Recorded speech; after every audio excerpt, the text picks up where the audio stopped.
Hi and welcome to Podpadstudios. So, what am I doing today? I'm not going to talk about the fire engine, you'll be pleased to hear, because it's pretty much finished.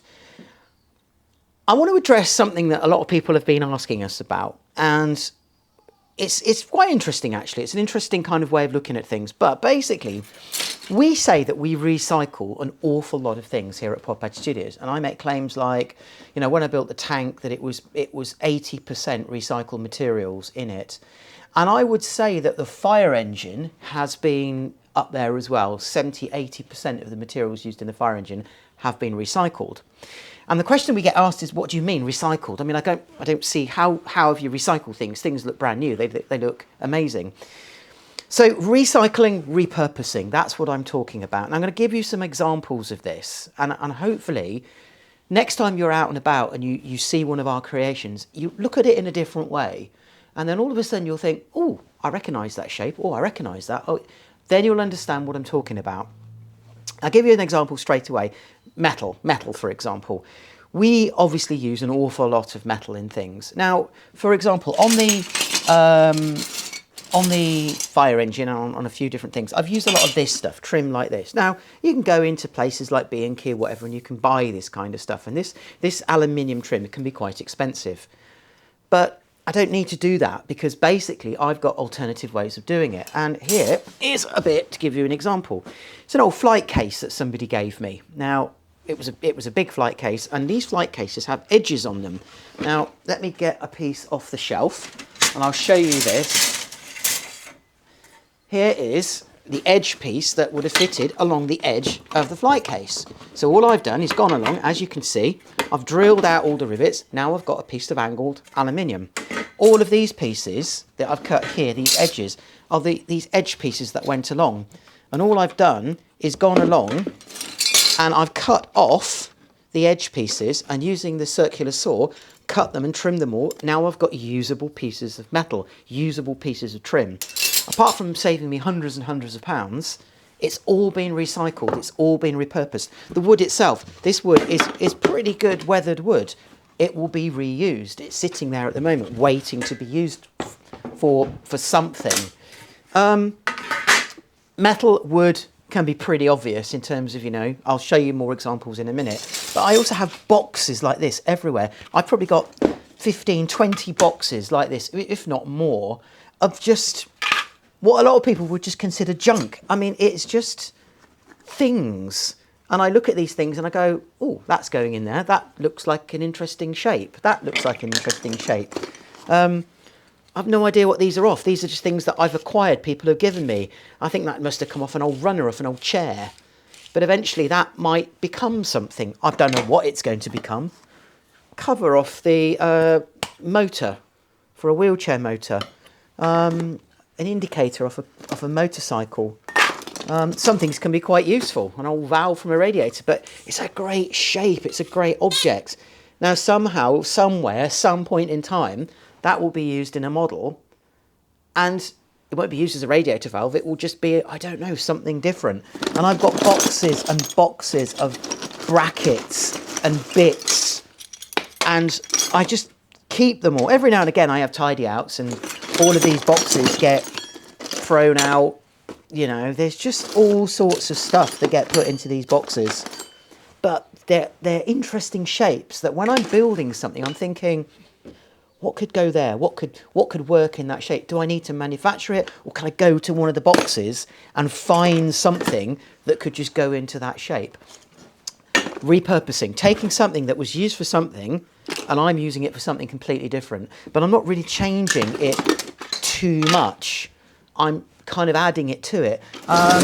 Motorcycle, another example, motorcycle parts. I mean, you just got to look at these bits and you think, I think this is a part of an old gearbox out of a ZZR 600. But I mean, look at this object. It's like, you can't throw that away.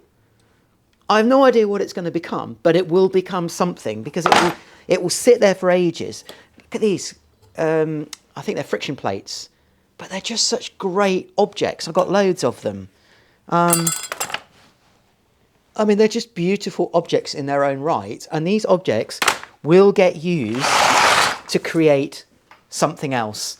And that's what we do. So even things like motors, let me grab a motor here. Here is a motor. So this is I use these a lot. There is a wheelchair motor. Now they're all basically wheelchair motors. Some of them are scrap, some of them are decent. Sometimes I go in and I change the windings on the motor, play around a little bit, refurbish them, get them all up and running. You can see here on this one, I've just welded a nice big, I've welded a cog on here, which means it's a standard 530 motorcycle gear, which again, eventually probably came off the same ZZR that the gearbox came out of. Now I can drive a chain on that, which means I can drive something. Connect it up to an old electric scooter controller.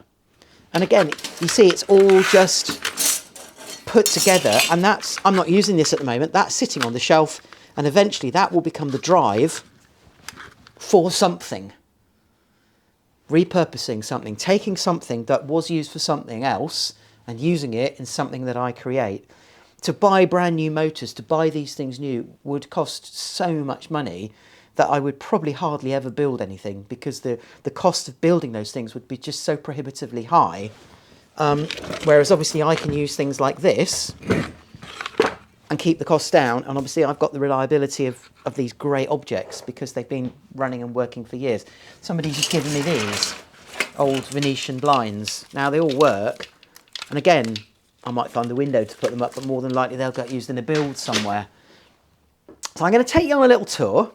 I'm going to sort of point the camera and talk a little bit about objects, give you an idea of how we work here at Podpadstudios, and then you'll get an idea a little bit more of when you see our products that they really are, you know, 70, 80, 90% recycled and repurposed materials.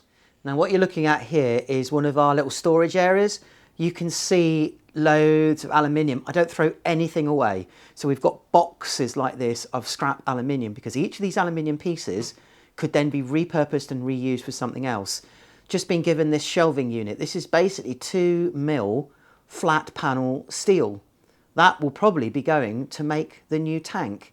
Old fittings from a kitchen here, stainless steel worktops. So I am thinking about building this 1/4 scale tank, which is going to be enormous. I mean, it's going to be a good, probably 8 feet long, this thing. It's going to be massive, and it's going to weigh quite a lot, but it's going to require loads and loads of steel. If I was to buy that steel new, it's going to cost me loads and loads of money.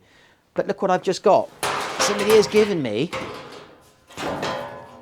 thank you very much, AD, loads of shelving units. Absolutely nothing wrong with them. I've got this and I've got more coming. This will provide me with all the steel that I'm going to need to make the tank. All right, the downside to it is it's not brand new virgin steel, but this is just going to go outside on a spring day. We're going to put some paint stripper on it. We're going to take it back to bare metal, and then I will have perfect metal to weld with and to work with. So there's a perfect example. That is how the old tank started life. That is how the fire engine started life. Old pieces of metal. In fact, the fire engine, and these are great objects. Again, look, backs of dishwashers. Got some great shapes. Look at the shapes that you've got in here.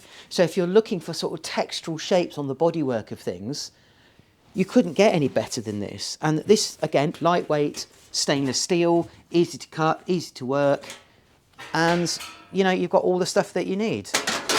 So metal, wood, that's kind of easy, really. What else do we recycle?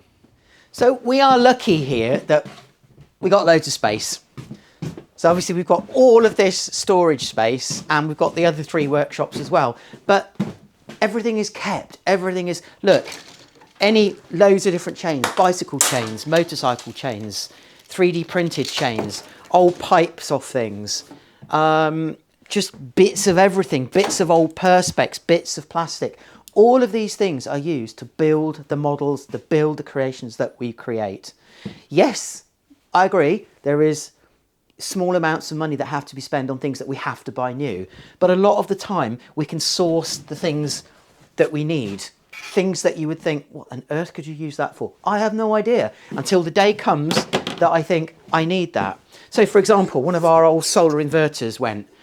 got rid of the electronics inside, but look at the object. Look at the aluminium casting on that. Eventually that will become something. Again, I don't know what it's going to become, but we're going to keep it. Right, I've got lots and lots of filing cabinets. I bought these a while back from an old shop refit. And again, really, really cheap. They were great. But look, they're full of stuff. I've got basically lots of old pipes and tubes, bits of motorcycles, you know, trim, old cars that we've taken apart. I've kept the trim and things like that. That's one drawer full of that. There, look, computer wire. Just tons and tons of old computer wire, computer fans. Again, I'll go through all this and I'll think when I come to needing a fan or needing a bit of wire, I'll use those things. Again, more drawers down here.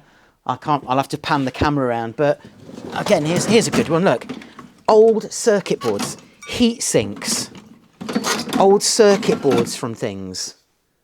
Again, I have no idea what this is or what this is going to be used for, but one day it will come and I'll think, right, I need a couple of round heat sinks, and I've got them. I'll stick them on something and they'll just look the part. So that's how we build things up. Wheels. I've got more wheels in here than you can possibly imagine. Again, here, look, here's a good one. I use a lot of, on the trucks, I use mounting board wheels. What do you have left over from the mounting board wheels? Well, I gave the boards away. I gave them to an art centre and they've been painting on the actual boards themselves. But look, I've got all these bits left. And again, I've kept them all because eventually I will use them for something. Don't know what, but I will. So again, we've got old motors. These are old wheelchair motors and other bits and pieces. Again, all stored here. You know, will come in useful one day. Boxes of just bits and bobs. Old screws, old bolts, old scraps of metal that are basically kept. We keep absolutely everything because all of these things are used to make models, are used to make things. They probably recognise what that is. That is an old B&Q light shade. Well, all my droids' heads are made of B&Q light shades. So we've got spare ones sitting around up there. Bits of old plumbing and things like that. That's an old drain pipe system. Use those to make the Gatling guns for Tiffany and for the Terminator bikes. So I suppose there is a fine line between hoarding and storing stuff. This isn't hoarding though, because basically I use it all. We get through it. We use things up. There, for example, an old circuit board. I'm not sure again what that came out of. That actually might be the actual circuit board that came out of an old inverter. But again, it's got some beautiful shapes in it. They might be used for a science fiction display for something. Somebody gave me these. Now, I use a lot of these because they really aren't much use for what they are in the sculptures. Nice big chunks of metal and, you know, all sorts of things like that. Wire. Wire is another example. Now, I've done a video before showing you how I recycle wire. Wire is really expensive and a lot of the time we just recycle it all. So I've got boxes and boxes and boxes of wire. Every kind of wire, different gauges of wire, networking wire, mains wire, all sorts of wire, and it all gets reused in the models that we build. What else? I don't really know what else to add, really. You know, like I said, there's an awful lot of stuff around, but all of the stuff that's around gets reused into the models. So, as I said before, I will think about a design, and then once I've thought about that design, I'll probably spend a week just wandering around, looking at things, putting things into a box and thinking, oh, that'd be a nice shape. Oh, I could use that object in this. Oh, I could use that in this. That is then how that artwork develops. And that's the fun. That is the fun of it. Now, I don't do this all the time. Obviously, there's certain situations that we have to build things to a specification. And on the whole, those are things that are done for clients and they just go out and they're paid for in a different way. What I'm talking about is the work we do here at Podpadstudios from an artistic point of view. Stuff that we put into our own collection of props and models, which then might go out and you guys might see at events. These are not replicas. I'm not producing replicas. I'm not interested in replicas. I'm not interested in copying the work of another artist. What I'm interested in doing is being inspired by, you know, the world of something and creating something that then is unique. And the uniqueness from what we create doesn't just come from the design, but it comes from the materials that we use to create it. And really that is what a lot of what we're about.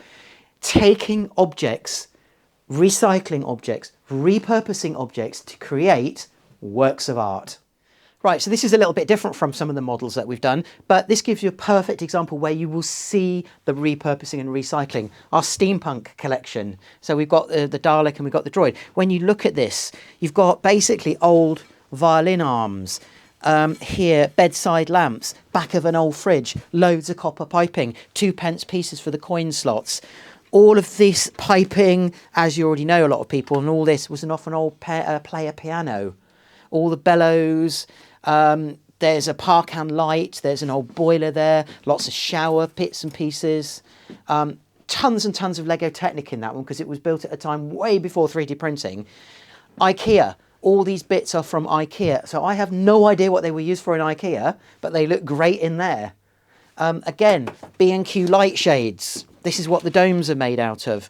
Loads of recycled, repurposed. There's plumbing parts, there's test tubes there. A lot of these, they don't get fabricated, they don't get manufactured. We find the object and we repurpose it, we put it in, and I alter it and I modify it to make it look like it always belonged here. So with these, it's a lot easier to see it perhaps than in, for example, if we pan down to these in front of them. But believe it or not, they are exactly the same. It's repurposed materials, it's recycled materials, old bits of logs, old bits of gazebo. This is an old dishwasher. This is what the metal is in this. All of these bits and pieces are just bits that were found out. Old bits of brackets that have been cut up, things that came from a little box that I showed you earlier that just get stuck on because they just look cool. Again, the truck here, if we look at the truck, these boxes here, and there's one here at the back, they're old smoke machine boxes. You know, you get those tiny little smoke machines that you plug them in, they use them for 10 minutes and then they blow up. That's what these things are. The metal on here, again, some of this metal was purchased, I must admit, and I explain that and I explain why it was.